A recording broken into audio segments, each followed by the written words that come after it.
Hi folks, welcome to the Prepared Homestead. This is Travis. Thank you all for stopping by to watch. Well, last night we finally got some rain around here, and I mean it was much needed. It's been extremely dry. I water the garden almost daily. In fact, the last time I had watered it before this rain, I watered each section for like an hour.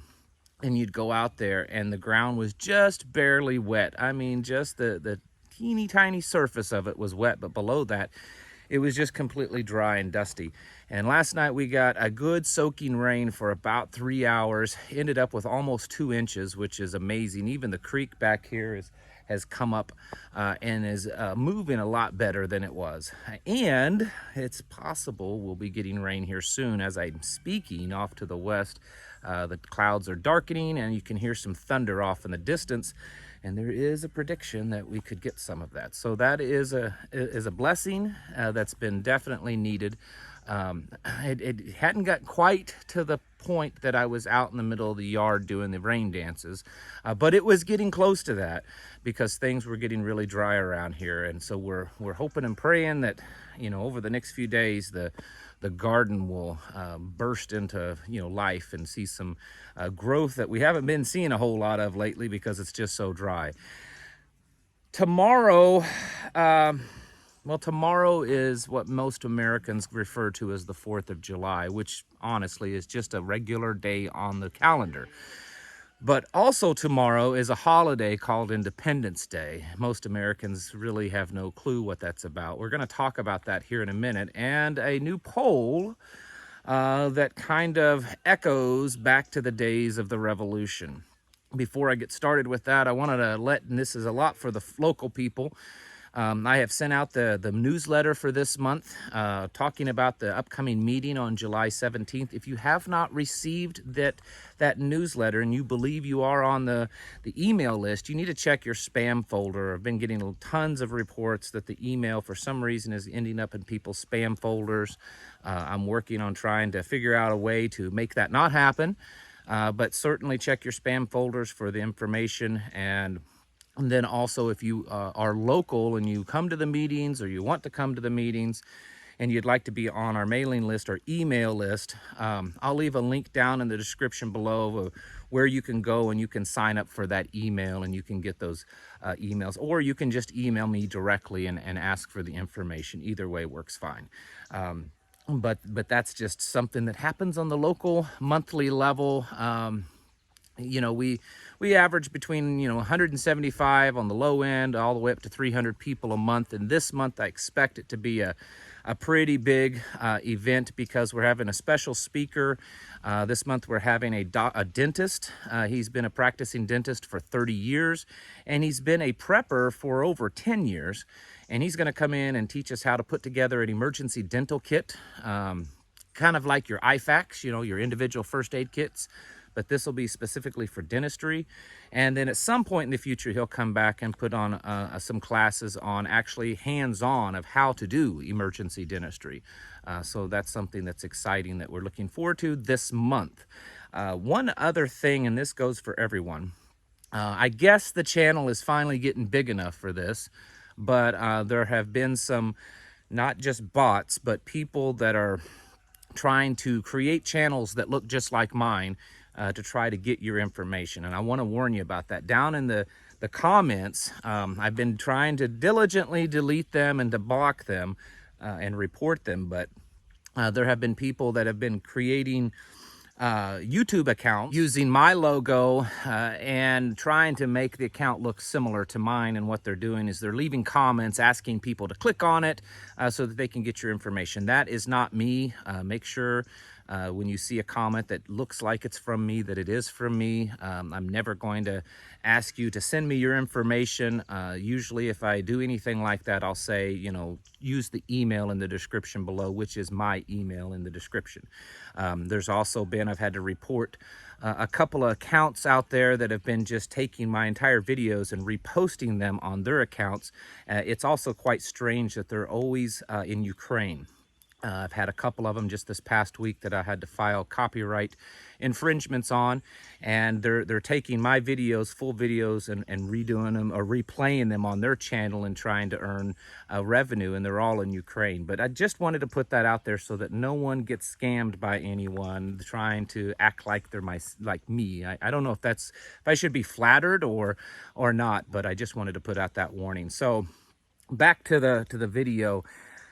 In case you weren't aware, the freedom, and I'm going to use quotation because we know that our freedoms here in America are very rapidly dying and being ripped away from us. But for the sake of the argument, let's go ahead and use that term. The freedoms that we have here in America today are brought to you by men, regular civilian citizens with guns. The very people that the left and the globalists and all the big corporations, or at least many of them, are trying to change. They're trying to take that away. They don't want the regular people to have guns anymore. Biden himself has made multiple statements on how, regular people don't need these types of weapons of war, and on and on and on. We could make probably hours and hours of videos of all the statements made by these people of how they don't want you to have the right, not just to defend yourself in a personal way, but to defend your rights from tyranny. And that is, in fact, what tomorrow was meant to honor and to celebrate. It wasn't a day that was celebrated or meant to be celebrated because you bought way too many fireworks that were produced in China, which is ironic, so that you could make lots of noise and litter the streets. That's not what it was about. It wasn't about a red, white, and blue flag. It wasn't about anything like that. It's not even about the government. It's not a day that we celebrate the government. What it is, it's supposed to be a day that we honor and we celebrate the fact that long ago, about 250 years ago, a group of people decided that they'd had enough tyranny in their lives, and they stood up against that tyranny, and they were untrained and they were unorganized, and many of them were very poor, and many of them lost virtually everything, including their own lives, because they pledged just that, their lives, their fortunes, and their sacred honor to the cause of freedom. And that's what tomorrow is meant to be celebrated. But in fact, that's not what most people celebrate. In fact, it's gotten to the point that a good segment of Americans actually hate it. They hate the flag, they hate the idea of freedom, and they've come full circle and very publicly proclaiming that freedoms and freedom of speech and freedom of religion and things like that are too dangerous and that we should not have those any longer. That's the world that we actually live in. We live in a world that our own government on virtually every level now is doing everything they can to restrict your rights. They try to find little ways around the Constitution and the Bill of Rights, which isn't government giving you your rights, but government acknowledging that we have certain inalienable God-given rights that no man can touch. And that's really what the Bill of Rights is about. And the Constitution is just simply a document that restrains the government, not you, the government. But we have so many people now that are trying to find little ways around that because they want to control you. They want to take your freedom and your rights away. They want to make you subjects to their power and to their authority. And that, in the end, is really the battle that we're faced today, is this battle of tyranny versus freedom. And it doesn't really matter what political party they're with. It doesn't matter what flag that they fly and what country they come from. It's everywhere. And tyranny and tyrannical governments and tyrannical mindsets are everywhere. The far left is one that puzzles me a lot. They were once... while many people on the right did not agree with them socially, they did not agree with them spiritually and religiously, the far left at least believed that the government should leave them alone. And it seems like now they're just begging for the government to control them even more. Back in 1776, when the Declaration of Independence was signed, and of course our government was not formed for another 13 years, but again, it was mostly fought by just regular civilians. Um, there were some standing armies, and there were some men that actually went through training to learn how to fight. But there were many, many that did not. And there were many that, again, they were just regular people like you and I. And they went out there and they gave it their all. And they fought overwhelming odds. Do you think that that could happen again today? I don't know. But here's an article that came out in the British newspapers, The Guardian. And in a poll that was done by the University of Illinois, they talk about how, according to them, 28% of Americans are now ready and willing and feel that that the time is upon us to use weapons, to use guns to take on the government, to fight against this tyranny. And this number, this 28%, is comprised of all libertarian Republicans, Democrats, and independents. The numbers kind of break down individually, but certainly there's a certain amount of all three of those groups that are in this 28%. I've thought about this a lot. I actually made a video, I believe it was Friday, on this over on my Patreon channel. And I thought about it over the weekend because I've seen other people comment on this article and this number that's come out. And I hate sounding pessimistic, but I'll be honest with you, I just don't think it's there. It could be. There could be enough people to make that final stand, to try to make the final stand to turn this ship around, because we are headed down a very dark road, a dark path as a nation filled with tyranny, a nation of just absolute debauchery, and of vulgarity and of godlessness. I mean, that's the direction we're headed as a nation. I mean, we're not headed there, we are there. We're just getting deeper and deeper into it. And it's very possible that there are enough people left that's willing to stand up against this. And as things continue to transpire and divide us and pull us apart and to make things more difficult in our lives, we could see that number go up. But just because people say that doesn't mean that they will actually do that. We're seeing certain states like Florida and Texas seeming to stand up and say, hey, we either are willing to break away from the union, or we're at least starting to put things in place that could lead us to breaking away. And I have it on very good information that even here in my state of Missouri, that there are certain state representatives that are privately talking about this very thing, and how to begin the process of setting the state up for that day when she must finally break away from the union. This kind of talk is more and more, and not just on the individual level, but also the state level. But my problem is I just don't know that it's going to happen. And I don't want to sound like a big pessimist. I don't want to be a Debbie Downer. I just want to be very realistic about it.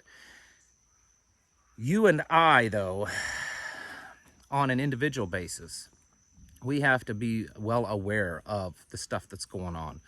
The absolute destruction of a nation that was once, while not perfect by any means, definitely the best option out there. And we're watching that happen, and it's not just affecting our pocketbooks because of inflation or because of the high prices of just overall living. It's not just affecting us because, job markets, or because of housing markets, or because, the food supply is going downhill. It's affecting us in other ways too. It's affecting us in a spiritual and moral sense. It's tearing families apart. It's putting people in a position that it's becoming more and more difficult for them to keep the faith, because they're having to choose. I mean, Americans, especially Bible-believing Americans, have had it really good for a very, very long time. And for the first time ever, Americans that believe in the Bible are finally having to make some choices in their lives to keep with their biblical beliefs and principles, or to go the way of their friends and their family and what's popular and what's easy. This is going to continue, and it's going to worsen. There are many places on this planet right now that you can easily be killed just because you own a Bible or you believe in its words.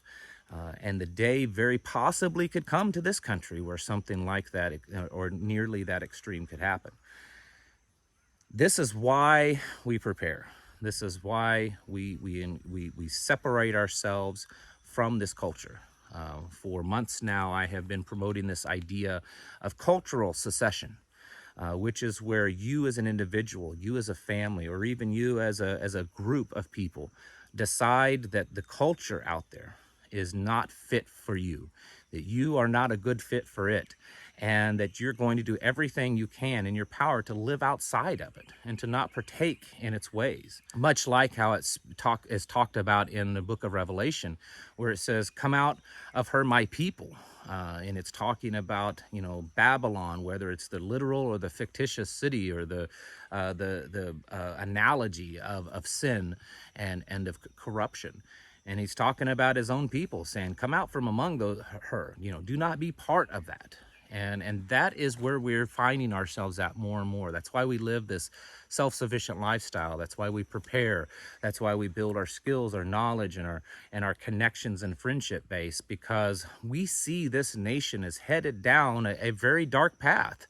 And while there may be many millions of people this year that can finally, you know, drum up the pennies to go afford some very, very overpriced Chinese fireworks, the vast majority of them just aren't really ready, and they don't get it. And I think when push comes to shove, they're going to bow down and lick the hands that feed them. But for those of us that will not stand for that, those of us that no matter what the cost, we will not comply and we will not be part of that. Really, other than the spiritual path you need to secure, preparedness is the only physical path that you really can have to survive. Preparedness and self-sufficient living and doing your best to build relationships and communities, which is what we're doing here and is what's happening everywhere. Just this past week, I've received probably a dozen emails from people, whether they're within my state or in other states, that are working very diligently to form local groups in their area. And there's some of them are in the very beginning stages, and some of them have been around for several months and they're doing quite well. This is happening everywhere, and this is part of that preparedness plan that you need to work on, because the state of this nation is not good. And I don't believe it's going to get any better. Inflation could go down, gas prices could go down, the markets could go up. But in the end, the state of this nation is in a pretty poor place, and it's not going to get any better. So folks, encourage you on this day or tomorrow, if you do celebrate, and however you do, yes, remember back that we were once a mostly free nation. But today, the freedoms are being consumed very rapidly. And they're not trying to enslave one type of people this time. They're trying to enslave everyone this time. And you need to do the things that you can right now to ensure that you and your family aren't part of those people. Folks, get your houses in order. Prepare yourselves mentally, physically, and spiritually. Thanks for watching, and I'll catch you in the next video.